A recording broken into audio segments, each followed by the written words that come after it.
Quise hacer una segunda parte de este video porque realmente la historia de Álvaro me parece sumamente valiosa, especialmente para quienes estamos en un camino de sanación, en esa búsqueda de la evolución de la conciencia, y realmente agradezco que él haya hecho público tantos detalles sobre su historia, ¿no? En esta parte quiero profundizar qué fue lo que pasó en el periodo en el que él estuvo internado, porque tampoco su historia fue que por el hecho en sí del accidente y el ataque del toro, que solamente eso, digamos, fue lo que a él lo movilizó. No fue así tampoco. Les voy a dejar en la descripción del video las entrevistas que le hicieron. Voy a dejar una y a partir de esa en las descripciones les van llevando a la segunda, tercera y cuarta. Son 4 partes. Yo acá te voy a contar un resumen acerca de esas y una reflexión para nuestra vida, o sea, para nosotros. Lo que él cuenta es que una vez sucedido el accidente, él queda internado, durante 4 años, y lo que realmente lo lleva a mirar su vida y a sí mismo con otros ojos, no sucede por el accidente en sí mismo.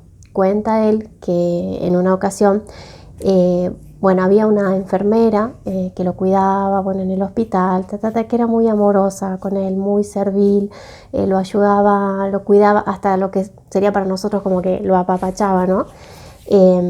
Hasta que se entera que él había sido torero. En ese momento su actitud cambió 100%, o sea, no dejó de asistirlo, pero le quitó, no sé, lo que sería ese cariño extra, ese poquito de más que le daba, qué sé yo. Así, en seco, lo atendió a lo justo y lo necesario. En ese lugar en el que él estaba, haber sido un torero era casi un equivalente de haber sido un viola o un asesino. Así que bueno, entonces él empezaba a notar eso, ¿no? O sea, vivió prácticamente como un criminal, o sea que en algún punto lo era, ¿no? Y otra cosa que lo marcó también a él fue que una compañera de la clínica donde él estaba lo invitó un día a su casa a comer, la cuestión es que él va y ella empieza a presentarle, digamos, la familia, cada miembro de la familia, y hasta que llega en un momento a una tía, ¿no? Y claro, la tía esta, cuando él llega a saludarla, ya lo habían venido presentando a los otros familiares, como él es Álvaro, fue torero, qué sé yo. Cuando llega a esta tía, la tía lo estaba mirando fijamente y sonreía y le dijo más o menos una cosa como que estaba contenta de que él esté en esa silla y ojalá que nunca se levante. Claro, y él queda ahí como mirándola muy sorprendido porque la mujer le hablaba con una seguridad que no titubeaba en lo que le estaba diciendo. Y le decía eso, que ojalá que nunca se levante de esa silla porque él había sido un criminal, un despiadado, un desalmado. Y una serie de cosas así, ¿no? Y él dice que no va a mentir, que él empezó como, su primera reacción fue querer defenderse, buscando argumentos que buscaría cualquier torero, pero que en ese mismo momento como que se iba dando cuenta de que no tenía fundamentos, no había realmente fundamentos para defender lo que él hacía. Entonces él se queda mirándola y le dice, ¿sabe qué? Usted tiene razón. Y ese tipo de situaciones fueron los que a él lo llevaron a quizás a verse con esos ojos con los cuales los otros lo miraban, y quizás, esto ya es mío, quizás recordando un poco a aquel adolescente que cuando le pasó lo de la primera muerte que él hizo a la primera vaca y que tenía el ternarito adentro, y al segundo, que lo habían marcado y movilizado tanto, quizás a acordarse de aquel adolescente, ¿no? que en algún punto no quería, digamos, hacer eso. Sin embargo, pudo más la presión, la aprobación, la fama, lo que sea que se haya significado para él, ¿no? Y bueno, en ese momento, en la adolescencia no pudo seguir su instinto, porque él decía, esto no es para mí, yo no quiero ser parte de esto, yo no quiero ser esto. Sin embargo, continuó en su camino como torero. Parte de la historia que también no mencioné en el primer video es que, bueno, sí había comentado que su amigo Gillo, en realidad fueron 10 meses después que Gillo, también atacado por un toro, pierde la vida porque en ese caso le atraviesa el corazón, ¿no? el cuerno del toro. Y a raíz de esto, apoderado se llamaba, no me salía en el otro video, no era manager, era apoderado. Bueno, a raíz de esto, el apoderado, a raíz de lo que le había pasado a él, a Álvaro y a Gillo, decide quitarse la vida. Otra cosa que también me pareció muy valiosa de considerarla es que él también cuenta en la entrevista que cuando él es atacado por el toro, su apoderado estaba con él, entonces ellos, creo que sí era el apoderado o Gillo, creo que era el apoderado el que estaba ahí. Bueno, el suceso pasó así: cuando él lo ataca el toro y lo sacan prácticamente inconsciente para llevarlo al hospital, alguien se trasladaba con él en la ambulancia y bueno, creo que era el manager, sí, el apoderado. Y cuando llegan y él recupera un poco la conciencia, este señor le decía a él, ¿por qué me dijiste eso en la ambulancia? ¿Por qué me dijiste eso? Y él decía, ¿qué? Porque él no se acordaba lo que le había dicho. Y el señor le cuenta que le dijo, nosotros tenemos que parar de matar porque esa sangre se va a volver contra nosotros. Decía, cuenta, digamos, esa experiencia. O sea, Álvaro, en un estado de inconsciencia por el ataque sufrido, le decía a esta persona eso, ese mensaje. Y él no se acordaba nada, absolutamente nada de eso. Entonces, finalmente este señor, después de lo que le pasa a Álvaro y a Gillo, termina quitándose la vida. Bueno, creo que son un cúmulo de cosas que a cualquiera golpearían fuerte, ¿no? Pero bueno, en el caso de Álvaro, él lo que hizo fue llevarlo para su reflexión interna. Bueno, él toma esto como una transformación espiritual, ¿no? Él dice que él considera que primero que nada, que no lo vive como un castigo, sino que agradece el estar vivo, y como que de alguna manera el universo, Dios o lo que fuera le dijo, bueno, no entendiste por las buenas, vas a aprender y vas a hacerlo por las malas, porque dice que él nunca había sentido el dolor humano, digamos. Bueno, yo creo que llegar a ese grado de sensibilidad es lo que lo vuelve un activista hoy, no solo por los discapacitados, sino también por los animales, ¿no? Y lleva una gran causa adelante. Bueno, obviamente después de su transformación es odiado más o menos por todos los toreros, ¿no? Pero bueno, nada. Él dice que está seguro que terminará hasta el último día de sus vidas defendiendo esta causa. Así que bueno, nada. Quería hacer esta segunda parte porque yo creo que acá es importante darnos cuenta que muchas veces para poder encontrarnos con nosotros mismos necesitamos la mirada de un otro.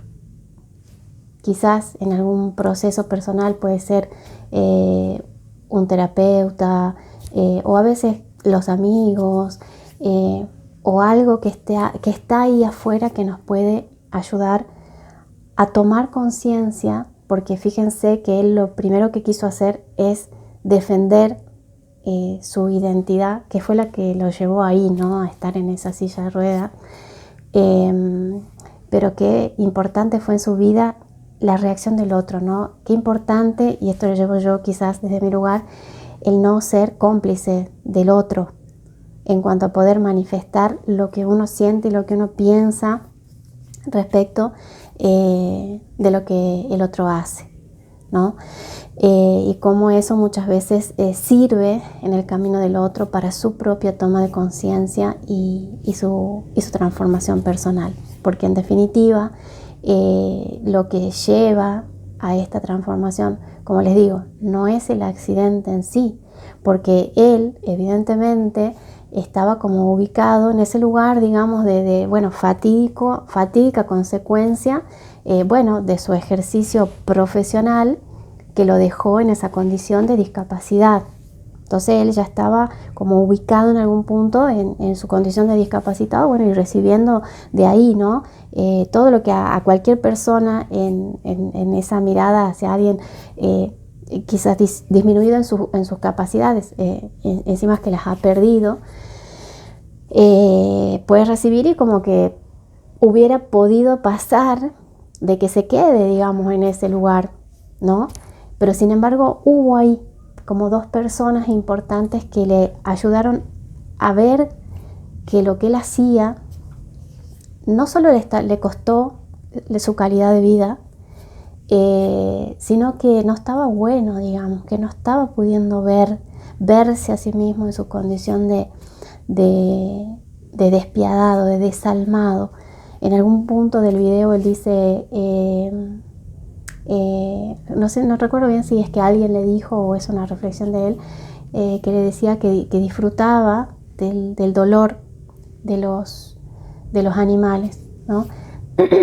Hay un discurso de él que es con el que quiero cerrar este video, que me parece muy muy valioso, ya porque estamos frente al Álvaro después de su transformación y después de todo esto que les estoy contando, defendiendo, digamos, a los animales, que la verdad que es digno de escucharlo. Así que con eso voy a cerrar este video. Y habla de eso, digamos, de lo importante de conectar con la sensibilidad, ¿no? Que eso es lo que nos permite mirar para afuera, para encontrarnos con algo que es distinto porque es otro, pero que es igual que yo, ¿no?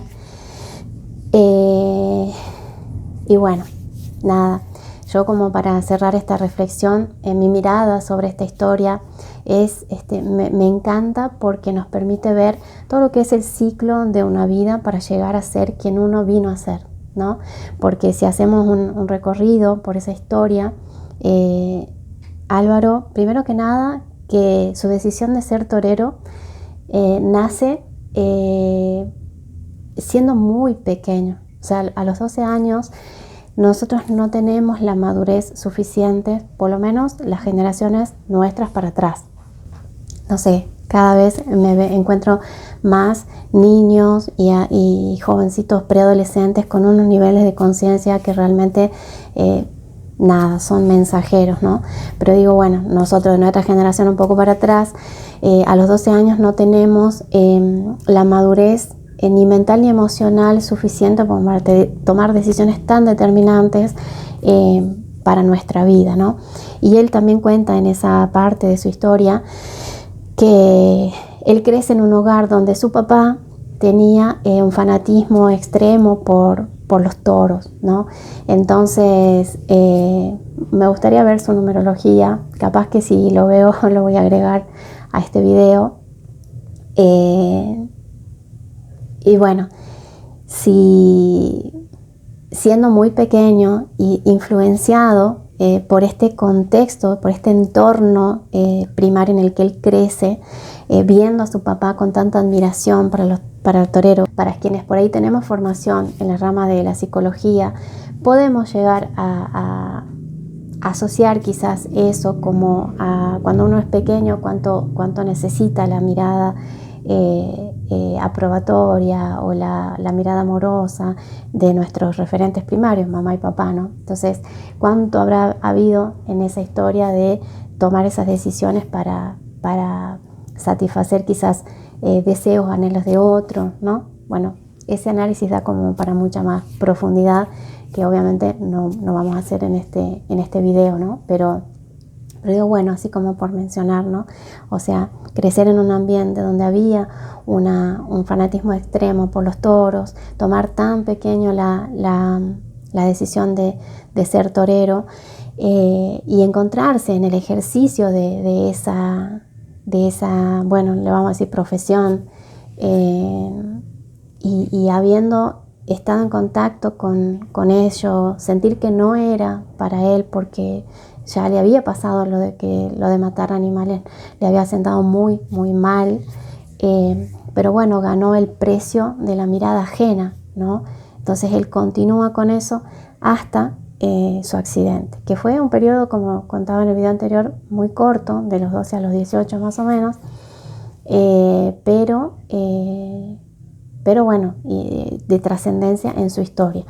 Bueno, una vez que se da el accidente, incluso en esa condición, quienes ayudan en su despertar, en su toma de conciencia, fueron gente externa, fueron otros los que le ayudaron en situaciones que obviamente no han sido cómodas para él, han sido difíciles, porque es que la toma de conciencia y la transformación de nuestra vida no es algo que sea agradable. O sea, por eso muchas veces en los caminos de evolución se habla mucho de las noches oscuras del alma, ¿no? Las grandes crisis que son las que nos abren las puertas a la transformación, ¿no? Y a veces nosotros, al igual que Álvaro, nos vamos a querer aferrar con uñas y dientes a esa identidad que hemos creado, por más que nos trajo a través del dolor a perder, en el caso de él, la posibilidad de caminar. O sea, nos traen grandes consecuencias y no obstante, nosotros podemos seguir defendiendo eso, ¿no? Porque claro, imagínate que Álvaro llega a esa situación, bueno, él era joven, ¿no? Tenía 18 años, o sea, tenía 18 años por detrás de haber construido a esa identidad que era un torero. Llevarlo a esto, a la vida de cualquier persona, ¿no? Que se ha convertido no en torero, en contador, en ingeniero, en, no sé, en lo que fuera, en enfermero, en cuidador, en vigilante, no sé, en algo, no importa, pero es una identidad que aún con todas las consecuencias que eso nos traiga, nosotros podemos seguir eligiéndola. Y eso es lo que más me llega, digamos, de esta segunda parte, el que poder en esta vida expuesta por él, darnos cuenta que hubo quienes confrontándolo le pudieron ayudar a mirarse, lo cual es muy duro, porque que una mirada ajena, una mirada externa te haga encontrarte siendo un desalmado, una persona cruel e insensible, no es para nada fácil. Y bueno, y en mi caso, como persona que acompaño procesos de sanación y de transformación, esa parte en la que tengo que acompañar a ese otro a encontrarse consigo mismo es la parte que más cuesta. Porque hay una parte en la que, bueno, al igual que Álvaro, ya en su condición de discapacitado, un discapacitado a través de un accidente es una víctima. O sea, porque él es una víctima, entre muchas comillas, del toro, pero que en sus propias palabras él termina diciendo que en definitiva los toros le hacían a ellos lo mismo que ellos le hacían a los toros, hablando por él y por su amigo Gillo. Pero que en definitiva también el toro era un animal que en ese campo de batalla, le vamos a decir así, estaba defendiéndose y luchando por su vida. Entonces, retomando el hilo, digamos, de su historia, de su camino, remarco la importancia de que a veces necesitamos que otros nos acompañen a poder mirarnos de una manera distinta, porque no es lo mismo ir y avanzar en la vida en esa silla de ruedas como una víctima del ataque del toro, y quizás ni siquiera nombrarlo a esto, sino como una víctima, a poder pararse en su propia experiencia y mirarse a sí mismo como lo que realmente fue en su pasado, como una persona cruel, como una persona desalmada. Eso es muy duro, es muy difícil, pero solo haciéndote responsable de quién viniste siendo en esa personalidad anterior es lo que permite la transformación. Así que eso me parece sumamente valioso, por eso quise hacer este segundo video